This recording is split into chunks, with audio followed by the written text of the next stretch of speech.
What's good, everybody? Salute, salute. Welcome to the Peat Basketball Show. I am your host, Tony the Savant, episode 11. Real quick before tip off, I wanted to do my Cleveland Cavaliers and Orlando Magic preview, as I think this is going to be a defensive matchup for the ages between two younger squads. The Cavaliers are a little bit more, if you want to say, my new book, Keyboard Rich: How Anyone Can Earn Six Figures from Home with a Simple Book. I think that the Cleveland Cavaliers have arrived and are a little bit more, per se, a team that's in win now mode, considering they have a guy, Donovan Mitchell, who is an absolute elite talent in the NBA. Was a MVP candidate earlier on in this season, but he suffered some injuries that kind of derailed him from that campaign. But nonetheless, the Cleveland Cavaliers have regained their footing in this playoff contention, and they are matched up with the Orlando Magic. Now, a lot of people have been making a lot of um, criticisms of this matchup, because it's the casuals, man. We get this every playoffs around this time of year where the casuals are upset, if you will, because it's not a bunch of big names and favorite, teams matchups. Everybody wants the Lakers to be in it. Everybody wants the Golden State Warriors to be in it. But at the same time, you got to have these other teams, man. If you are not a casual, if you have an appreciation for, let's just say, the sport of basketball, then excuse me, this matchup is something to be excited about. As neither one of these teams are elite offensively, so this is going to be a dogfight. This is going to be a bare knuckle fist fight between, like I say, two blue collar teams, if you will. Neither one of these teams are essentially elite in any one category outside of defensive categories, and Orlando is much more, much more elite in that category, at least this season, in that department. Excuse me. So it's going to be a chess match. Both these teams are going to have to figure it out. Now, Orlando, all things considered, they're coming into this being led by a second-year player and Paolo Banchero. I'm a big fan of this young man. I've been watching him, his come up over the past few years. I know he was the rookie of the year last year. And so to lead this team, I think they're the fifth seed. To lead this team into the playoffs like this on a kind of run at their own, it was definitely improbable, but definitely impressive. Like I said, I've been watching the Orlando Magic a little bit, tapping in when I can as far as keeping up with their come up and their rise. They've been a top 10 team in the league all season long. I just think that's something that has not been talked about enough. One, and two, is a disservice of the lamestream networks, as this is their only job, to promote the up and coming talent, the teams that's doing well, blah blah blah. But anyway, I've been watching them tapping in, from time to time, and been very impressed with what they have been able to put together. Now, this is gentleman on the Orlando Magic. I think his name is Jalen Suggs. Jalen Suggs. Been watching him every time I tap in. His name is being called. He's doing something impressive. It seems to me to be the next best perimeter defender in the NBA, or at least one of them. As this kid is absolutely a dog in the perimeter and defensive. Excuse me. He's an absolute dog defending the perimeter. And I think that this is going to play a big factor in this chess match with the Cleveland Cavaliers. Now, everybody knows Spider Mitchell, but I don't think a lot of people know Jalen Suggs. But you're going to learn this dude's name. You're going to learn him in this playoff series, especially for you casuals, man. I'm very upset. This isn't something new, as we see this every year, come to playoff time, how the casuals voice their being upset with certain playoff matchups. I've seen a lot of people talk about this is an NBA TV matchup. It's like, bro, if you've been watching the NBA all year long, you know this is probably going to be one of the best matchups in this 2024 playoff season. You know what I mean? This is two teams that are elite defensively, like I said, two teams that aren't so much elite on the offensive side, but they're going to have a bare knuckle fist fight to figure that out. You know, like I say, everybody thinks Spider Mitchell. We all know him from going crazy in the bubble. Him and Jamal Murray putting up just bucket after bucket in their series in the bubble.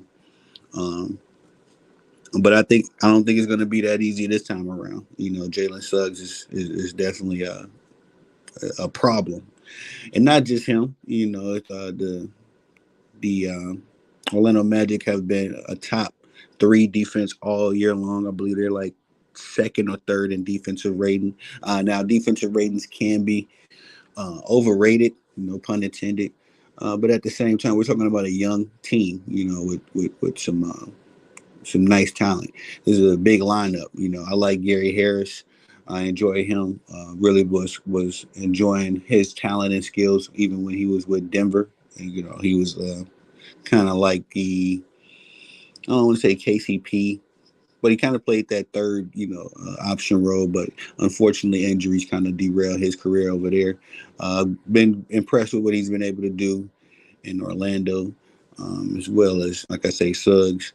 They got a big lineup, man, with Wagner and Bankero. And I forget who the other guy is. Not off the top of my head. I know they're starting Jonathan Isaac tonight, so adds another defensive, element to the team, to the squad. I'm very high on the Atlanta Magic, but I got to give some praise to the Cleveland Cavaliers as well.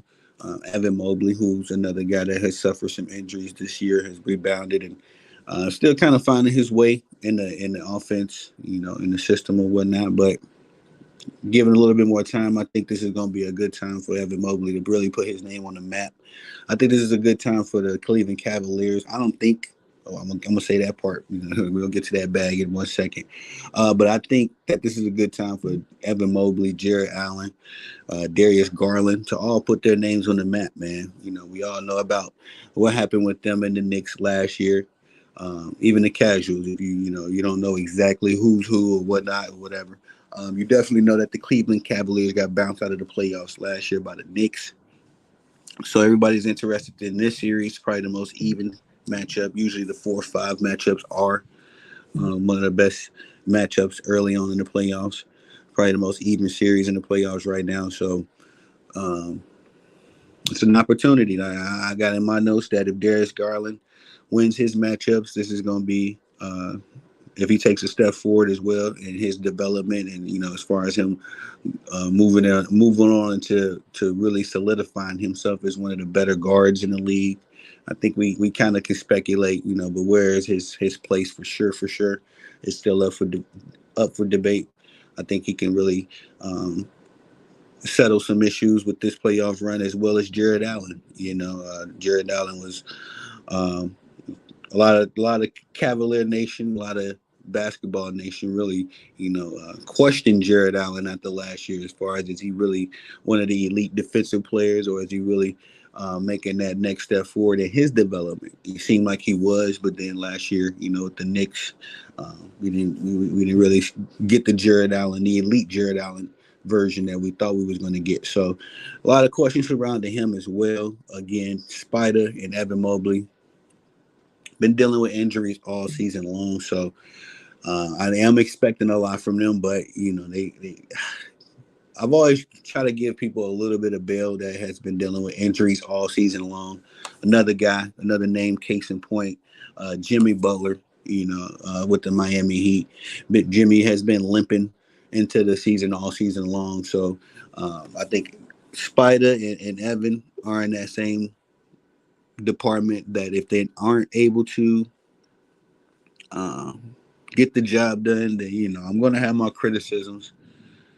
But then what can do? What can you expect? These guys aren't fully ingratiated as far as being back from their injuries. But there's no excuses. You got a job to do. You get paid for this. You get paid very well to do this job. So you got to get out there and do what you got to do. Um, but in this series, man, I'm not expecting the Cleveland Cavaliers to get past these young boys. Now, if they do, it shouldn't be a surprise to anybody. But I think the Cleveland Cavaliers, this core, have had their run of Darius Garland, Spider, Jared Allen. I think it's not time to blow it up per se, but if they aren't able to get past a young team that's just getting into the playoffs after 4 years of not making the playoffs. Last time we seen the Orlando Magic in the playoffs, it was in the bubble. So if you can't get past this young squad, man, you're definitely not going to be able to all of a sudden get past the elite contenders of the East, and definitely not the juggernauts of the West. Um, so if they're not able to do it, then I can see them blowing it up after this. But also, my prediction is that the Orlando Magic win this in seven.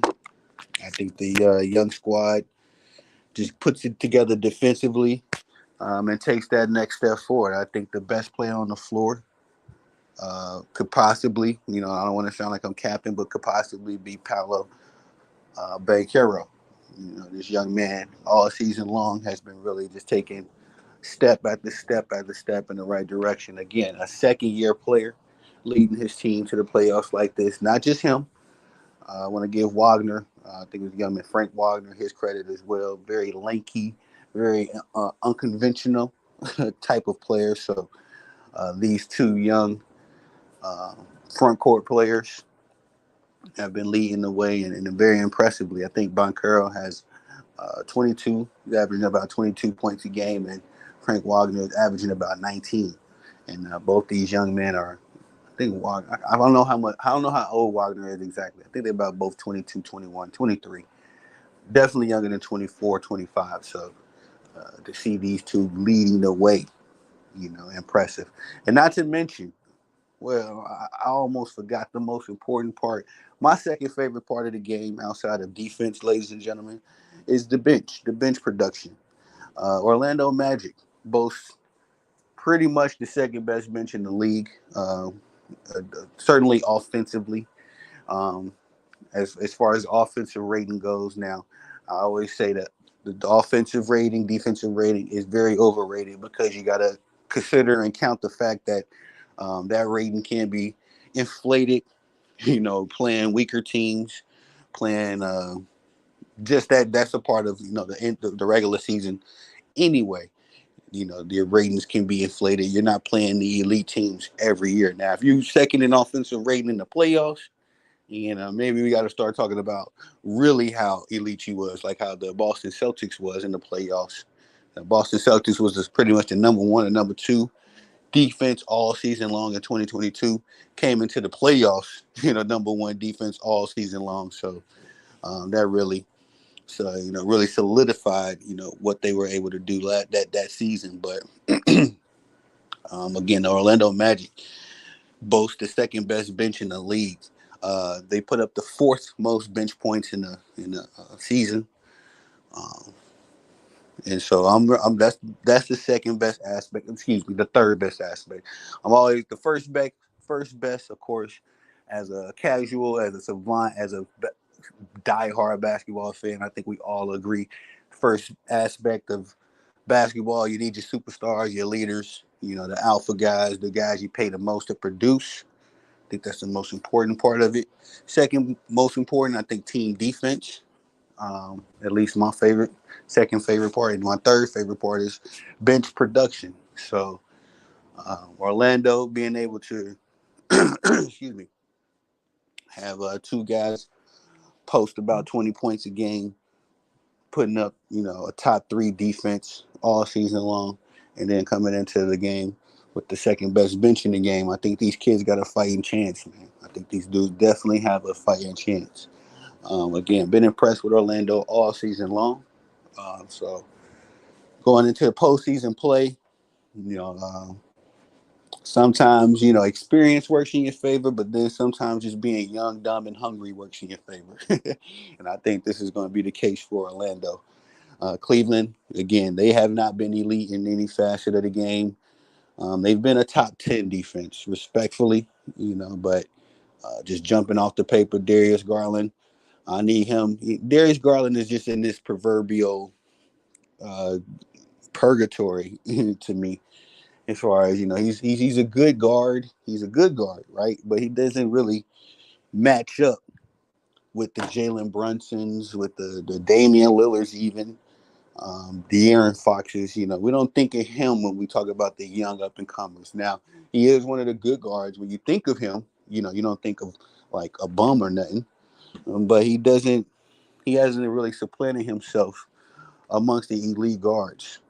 And so, and he could have done so last year against the Knicks, in that series with the Knicks.